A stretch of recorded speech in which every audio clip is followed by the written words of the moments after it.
Ms. Doorkeeper, please admit to the chamber of the House the Justices of the Supreme Court of Georgia, Chief Justice Harold D. Melton.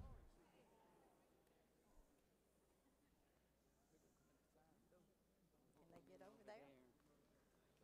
They can't get over there. It's so hard.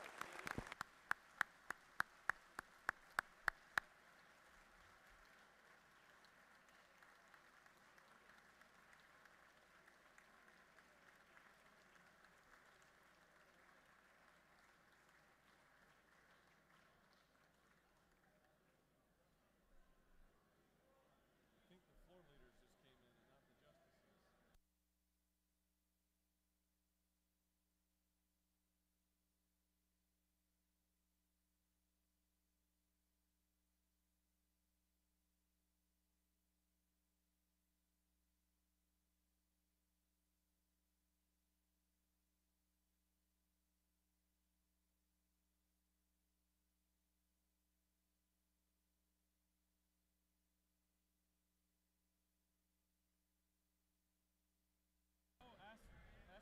Ms. Doorkeeper, please admit to the chamber of the House the judges of the Court of Appeals of Georgia, Chief Judge Christopher J. McFadden.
All right, I'm going to ask, first of all members of the Georgia General Assembly to take their seats. All members. And I've waited a lot of years to get to say this. I need every judge in here to sit down.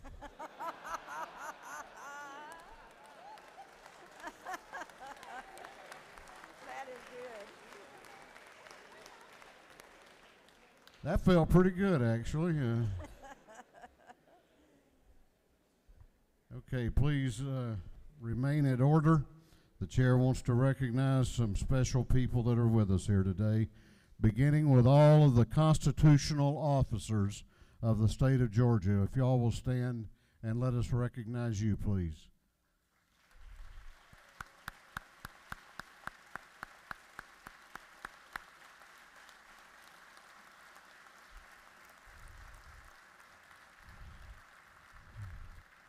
The members of the Consular Corps, please stand.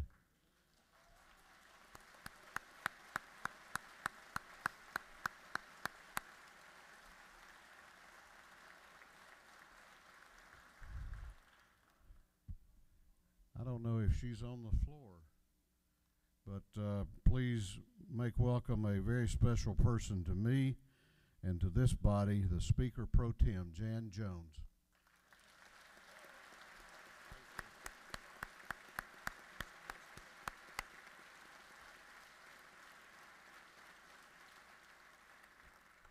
The President of the Senate, who got his training here in this house, Lieutenant Governor Jeff Duncan. Lieutenant Governor Duncan.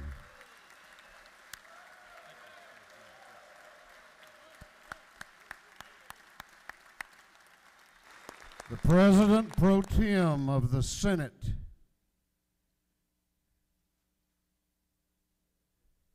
is he? He's out here. Here he comes. Probably selling a car out there.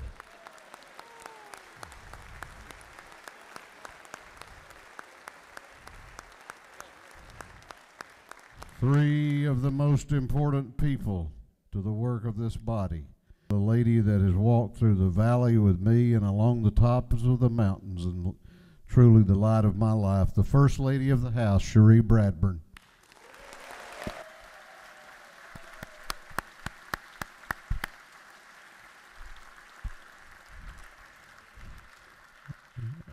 And a lady who I know does the same thing for the Lieutenant Governor. This First Lady of the Senate, Brooke Duncan, and their son, Parker Duncan. Please stand.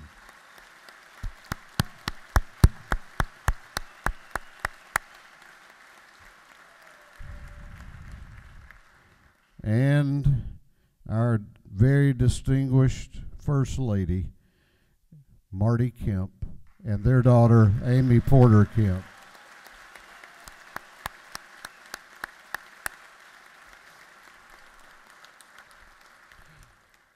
We also have two very special guests with us today. They're both statesmen, and I'm pleased to say they are both friends of mine. One pulled this state out of the worst recession that it had experienced since the 1930s. He led on historic reforms to our criminal justice system, and under his leadership, Georgia started its streak of 7 consecutive years as the #1 state in the nation in which to do business. Please welcome back Governor Nathan Deal and First Lady Sandra Deal.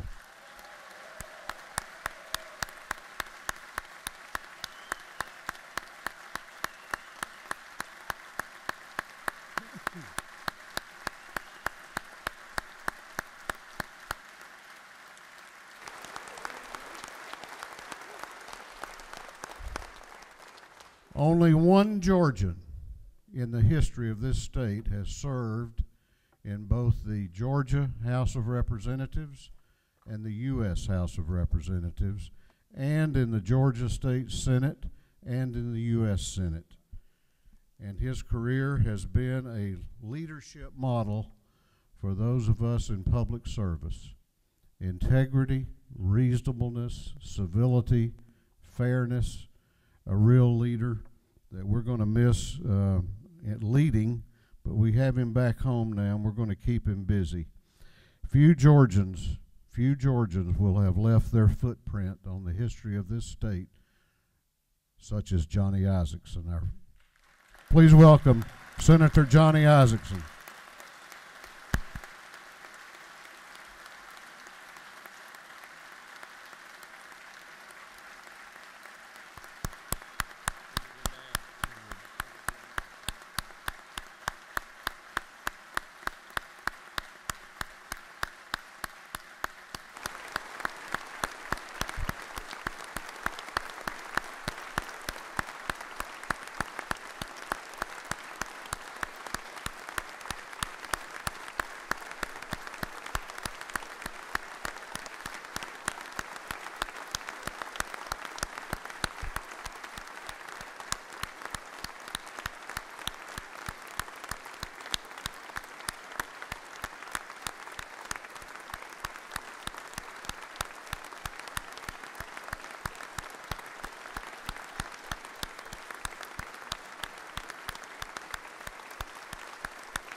Ms. Doorkeeper. Mr. Speaker, I'm sorry, the Governor Brian P. Kemp awaits interest into the House chamber. Madam Doorkeeper, please allow the governor, his committee of escort, and his distinguished guest access to the House chamber.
Mr. Clerk, would you please read a caption to a resolution? House Resolution 878 by Representative Burns, the 159th. A resolution calling a joint session of the House of Representatives and the Senate for the purposes of hearing a message from the governor, inviting the justices of the Supreme Court and the judges of the Court of Appeals to be present at the joint session and for other purposes.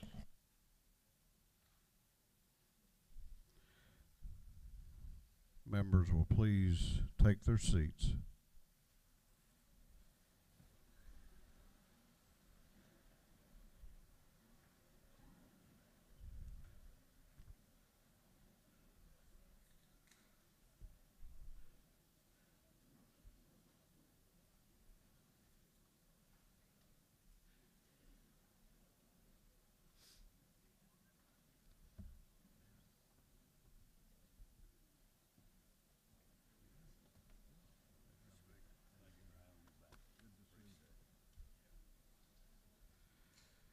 This session will continue to be in order. Brian P. Kemp has had a very distinguished career as a member of the state Senate, a successful businessman, did a tremendous job for this state as Secretary of State, and was elected in November of 2018 to be the governor of Georgia. He has led this state in a very strong way and reflective of the fact that he has a heart for all of Georgia. I am proud to call him my friend, and I am proud to call him my governor. Please make welcome today Governor Brian P. Kemp.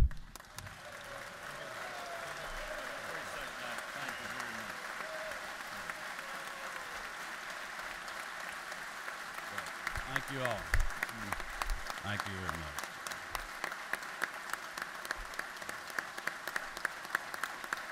Oh, thank you all so much.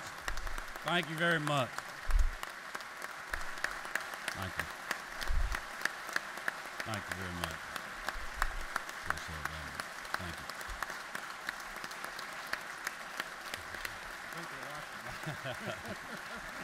you. Thank you all very much. Thank you very much. Thank you for the kind introduction, Mr. Speaker. Lieutenant Governor Duncan, Speaker Ralston, Mayor Bottoms, Governor and Mrs. Deal, President Pro Tem Miller, Speaker Pro Tem Jones, and members of the General Assembly.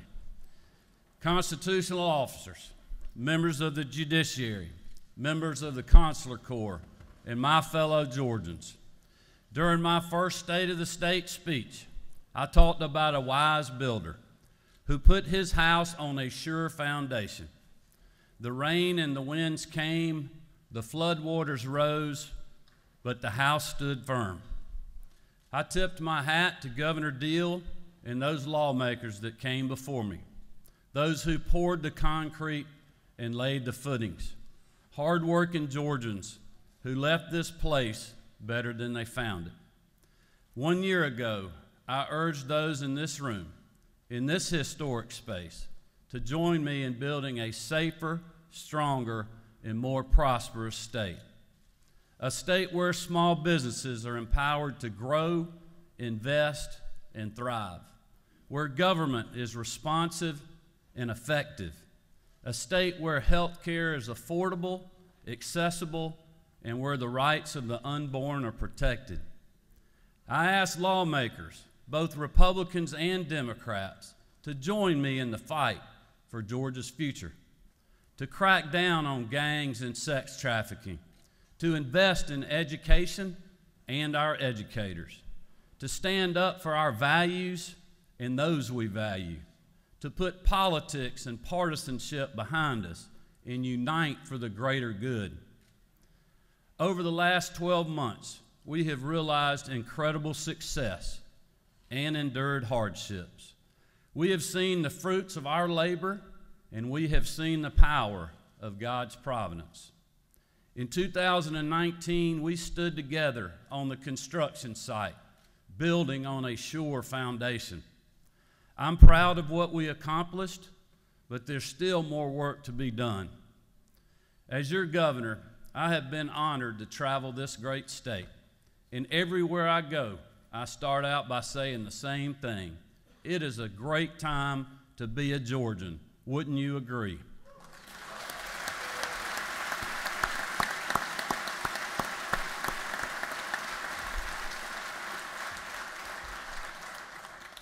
Right now, our unemployment rate is 3.3%. That's the lowest in our state's history. We have a record number of hardworking Georgians in the workforce. Our state is the #1 place for business for the 7th year in a row. During the last 12 months, since I addressed this joint session, we have added over 64,000 private sector jobs. Of the 371 economic development projects announced by the state in 2019, 79% of them were outside of Atlanta, in communities like Cairo, Cartersville, and Commerce, creating economic opportunity no matter what your zip code. The state of the state is strong, and folks, we are just getting started.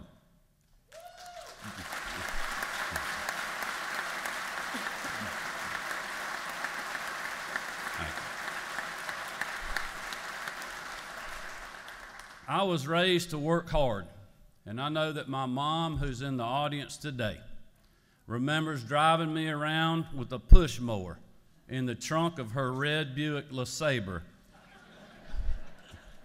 that we nicknamed the Red Dog. I had a bunch of odd jobs growing up, but construction is the one that stuck. There's something about the process that drew me in. Every step is important. Every moment matters. I started with a pickup truck and a shovel, digging ditches, pouring concrete, and hammering nails. Over the years, I've built homes, apartments, light commercial, multi-use. I've volunteered on Habitat houses, remodeled the Rape Crisis Center in Athens, and even built my own home where we live today. But I will be honest, I'm proudest of what we are building right now. Under this gold dome, we have framed the house with strong Georgia-grown lumber, cut in a local sawmill and brought to the job site. In year 2, it's time to set our sights on the sheetrock, the siding, and the bricks. Each side of the structure will protect those inside by providing an environment right for learning, opportunity, and growth. Every window looks to the future, a door that welcomes those in need and those who want help. While Republicans and Democrats disagree often, we all know the value of a good education. We know the impact that a teacher can have on a student. We know that learning has the power to lift people out of poverty and help many realize their full God-given potential.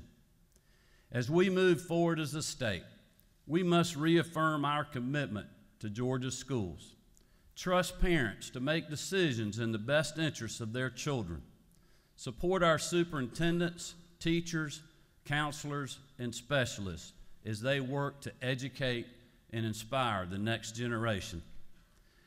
I want to applaud Governor Deal and First Lady Sandra Deal, who are in the gallery today, for fully funding quality basic education and for investing in early learning for Georgia students. Thank you both.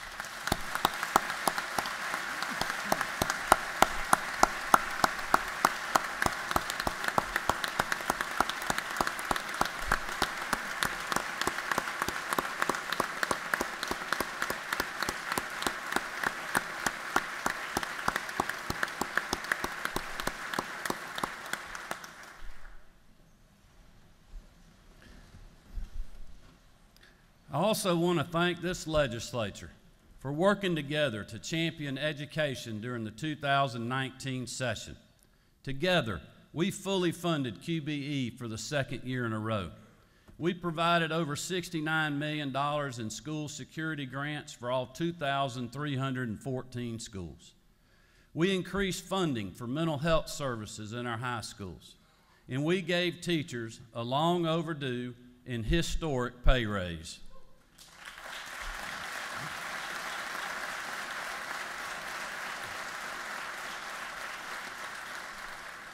I am so proud of our teachers and school leaders for what they do on a daily basis. And while we spend a lot of time honoring athletes and elected officials, these are the public servants who really deserve the credit. Joining us in the gallery today are two hardworking Georgians who deserve all the accolades and applause that we can muster. Miss Samantha Fury of Newton County is Georgia's Superintendent of the Year for 2020.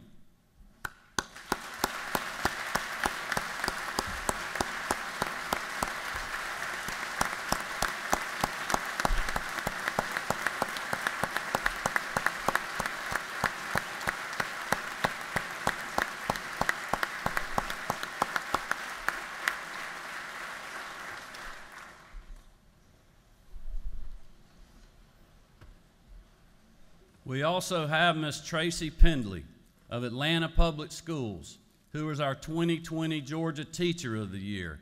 Let us thank her as well.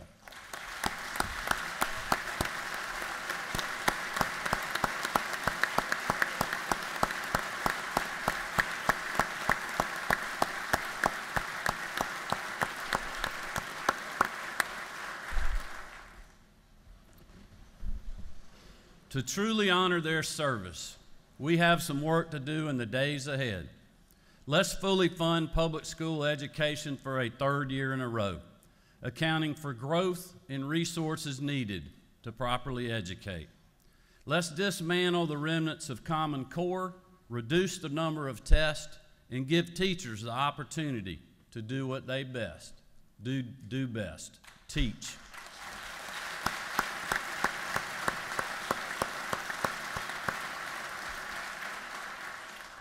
And finally, let's give our educators another well-deserved pay raise.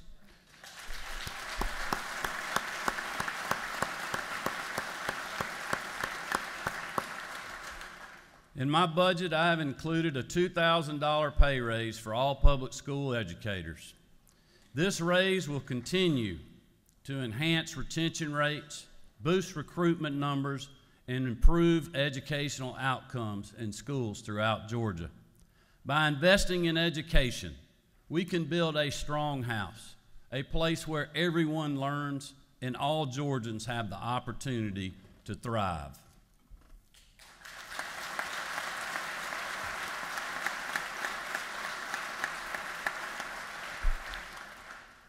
As a father of three, I know that a healthy home is a happy one. The same is true in our state. And while we are the hub for job creation and business growth, we also live in a state where many hard-working Georgians can't access quality health care.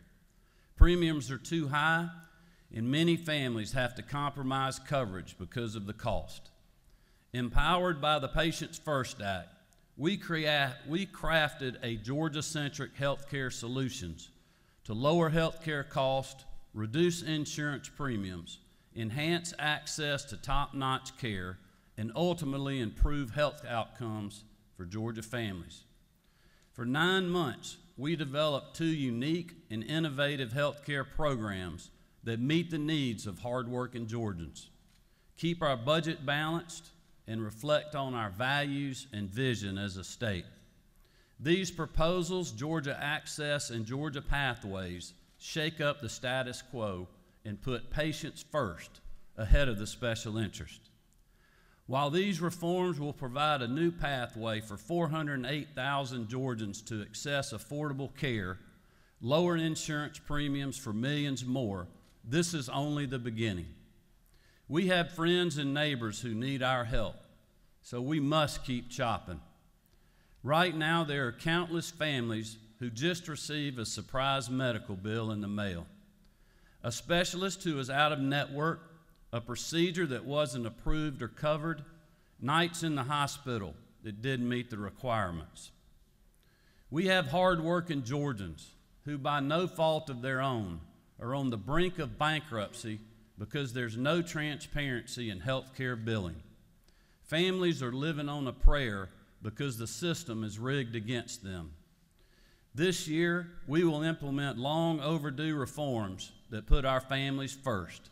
Working with patients, providers, and the private sector, we'll craft legislative remedies to reduce surprise medical billing.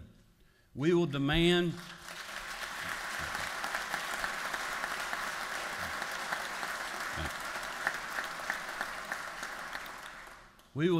transparency, embrace empathy, and insist on fairness. We will take care of each other in sickness and in health. Now, I know that reform, especially in health care, is daunting. And while the road ahead is long, there are plenty of men and women who have gone before us, bold leaders and public servants who blazed a trail and set a standard for countless Georgians to follow. One of these people is Senator Johnny Isakson.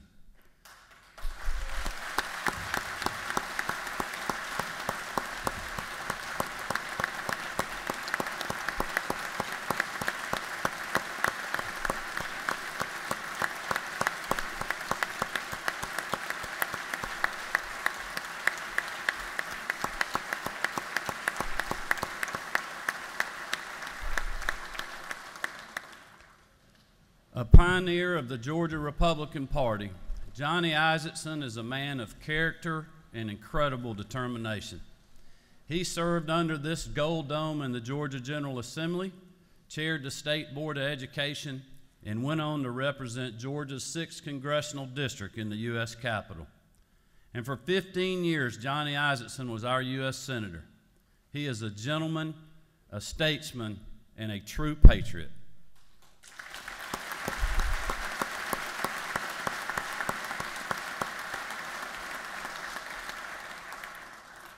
Like you, I was incredibly saddened when Johnny announced that he had Parkinson's disease, and again when he called to announce his retirement from the U.S. Senate. And while I'm confident that Kelly Loeffler will do an incredible job representing our state and our best interests, we are truly losing a giant in Washington. I've heard it said that words matter, but actions mean more. That's why today I want to take another step in honoring Johnny Isakson's service. Right now, over 20,000 Georgians are living with Parkinson's disease, with new patients diagnosed every single day. And while treatable, Parkinson's disease has no cure. I don't know about you all, but I want to change that. Thanks to the leadership of President Jerry Moorhead, we are creating a Johnny Isakson Professorship for Parkinson's Research at the University of Georgia.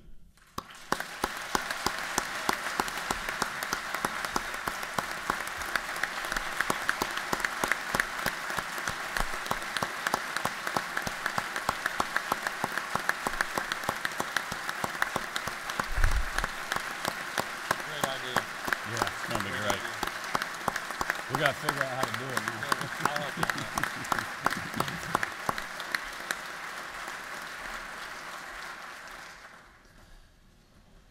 Once recruited, this PhD researcher will develop better treatments for patients like Johnny, better medication, and a better quality of life. Through this partnership, we will use technology and innovation to break new ground. With the grit and the resolve of Johnny Isaacson, we will move one step closer to a cure. Our house here in Georgia will be a healthy one, with a big frame photo of Johnny right there on the wall. Our children and our grandchildren will walk past and ask about the statesman pictured. His story is Georgia's story. His legacy will live on for generations to come. Ladies and gentlemen, please help me again welcome and thank this great man for his great service to our state, Senator Johnny Isaacson.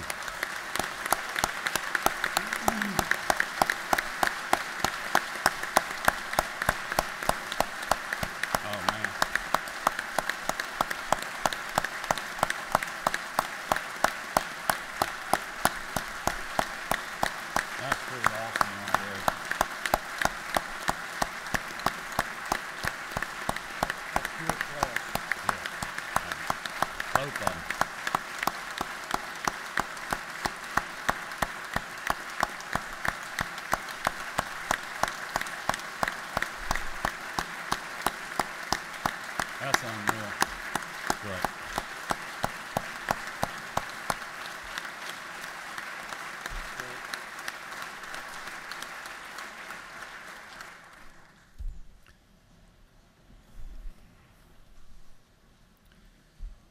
While Georgia is experiencing historic growth, we have a statewide threat that undermines our safety and our future.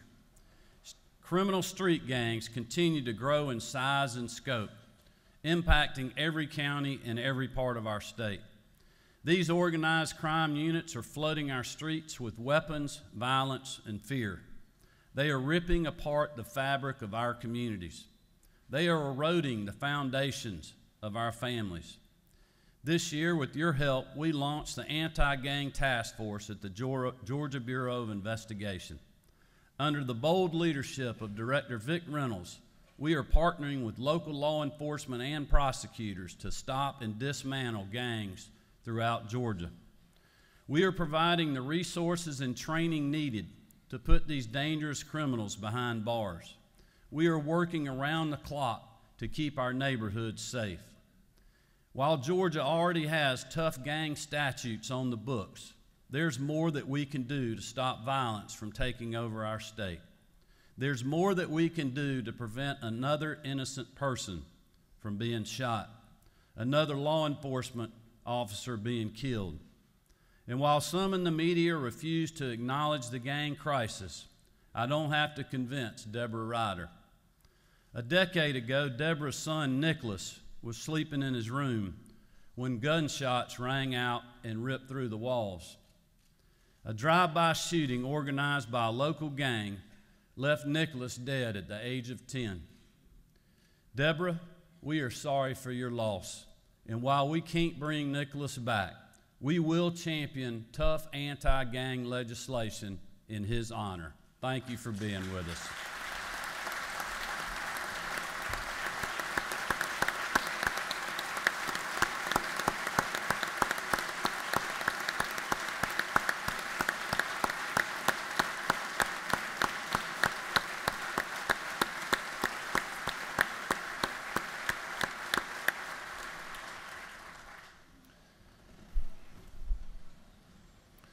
This session, we will empower law enforcement and prosecutors so these people will get the justice that they deserve. We will work around the clock to prevent this tragedy from happening to another family, another Nicholas in our state. We will do our part to make this right. Ladies and gentlemen, please help me thank Deborah again for her service and her relentless commitment to honoring her son's life. Thank you for being with us today.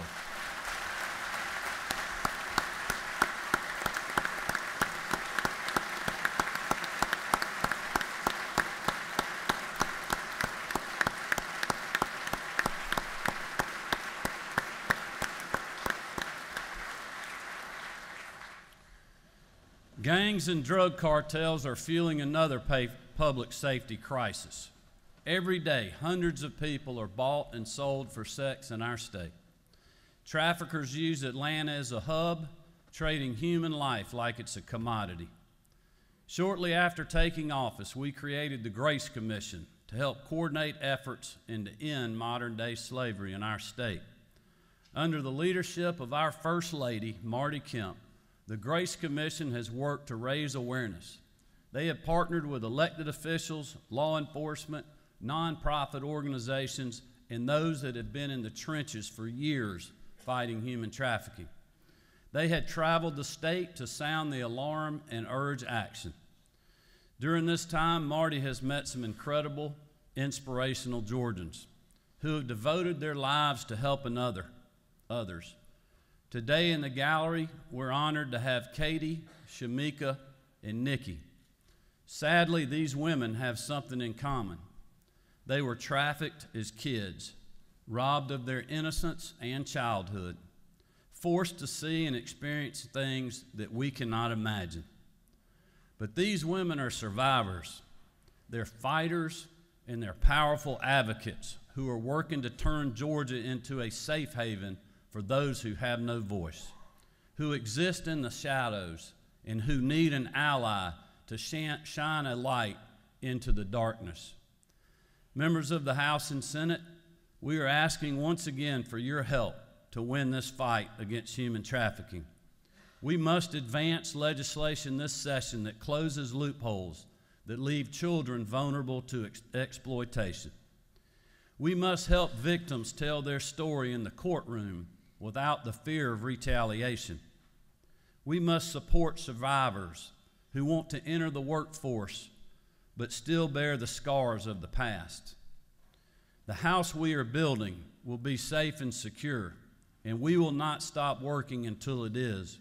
I hope you will join me in applauding the bravery of those that are with us in the gallery today.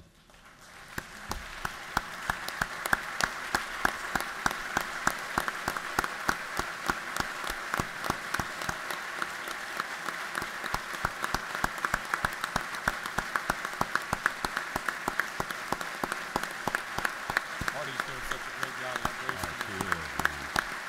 It's heart-wrenching.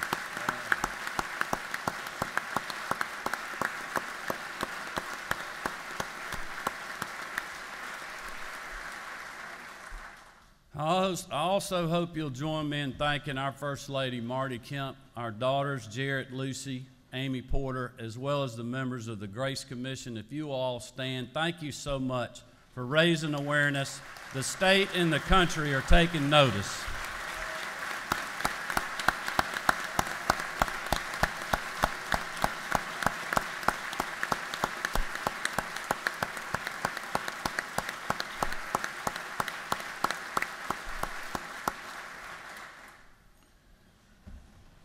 We are a blessed people, Americans who proudly live in our nation's greatest state. But what makes us great is not just what we produce on the farm or in the factory. We are great because of who we respect and what we value. During the debate on the heartbeat bill, I would always start by saying a simple statement. Georgia is a state that values life. Honestly, it's hard to disagree with that. We live in a place where every person matters, young or old, rich or poor, any race, from any place. As a pro-life governor, I believe we need to protect the unborn and the born. We have to.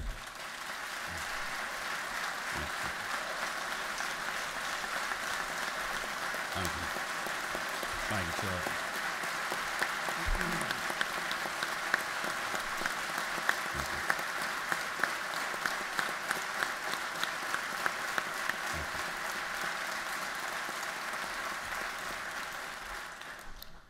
We have to defend those in the womb and then champion those when they leave the delivery room. It's incredibly sad how many children are abandoned in our hospitals, hundreds every year, living, breathing babies, discarded, forgotten, innocent and full of potential, now wards of the state. Over the years, the General Assembly and Governor Deal have made incredible progress in updating our adoption laws in Georgia. It's now time to build on those efforts. First, we will triple the adoption tax credit from $2,000 to $6,000 to help offset the incredible cost of adoption.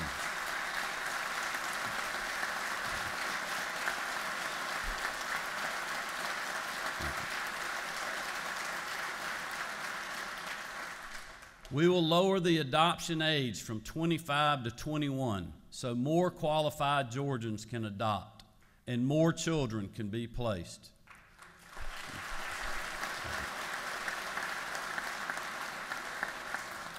Finally, we will launch the Family's First Commission so we can begin to change the way our state's foster care system operates and serves the most vulnerable among us. Our goal is simple: keep our kids safe, to encourage adoption, and ensure that every young Georgian, no matter where they live, have the opportunity to live in a safe, happy, loving home. Thank you.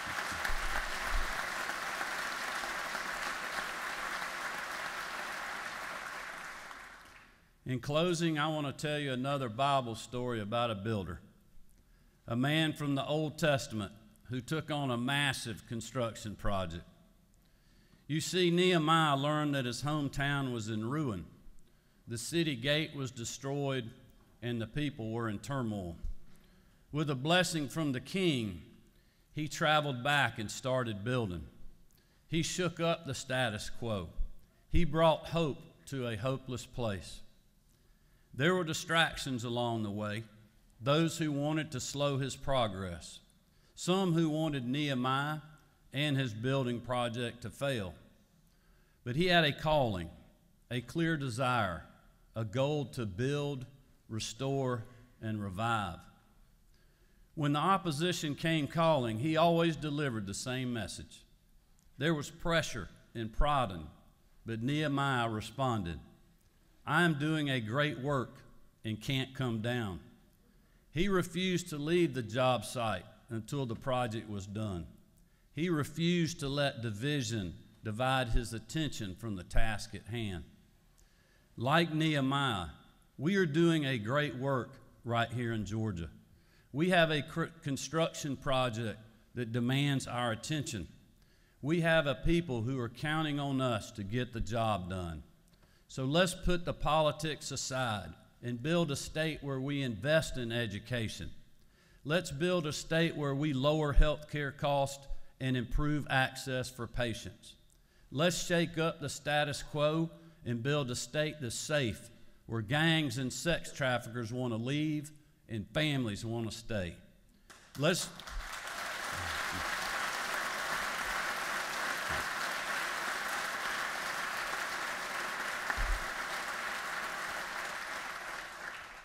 live out our values and build a state that gives all Georgians the opportunity to live, grow, and prosper. A house where all are free to realize their full God-given potential. It's 2020, folks. It's a year for building. Pick up a hammer and keep working until the project is complete. Because remember, we are doing a great work and we can't stop chopping. Thank you. May God bless you, and God bless this great state that we are honored to live in. Thank you very much. Great job. Speaker, thank you. Thank you. Great job. Thank you. I love the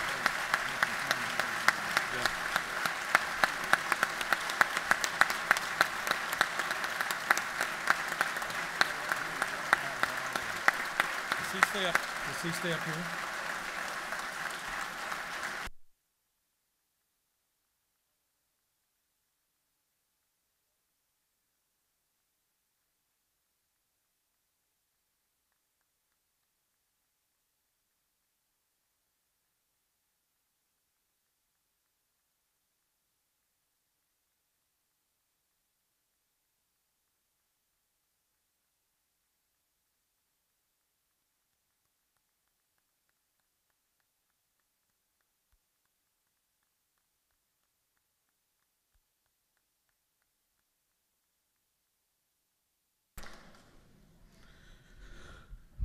Ms. Doorkeeper, will the Committee of Escort please escort the Honorable Brian P. Kemp, Governor of Georgia, and his distinguished guests from the chamber.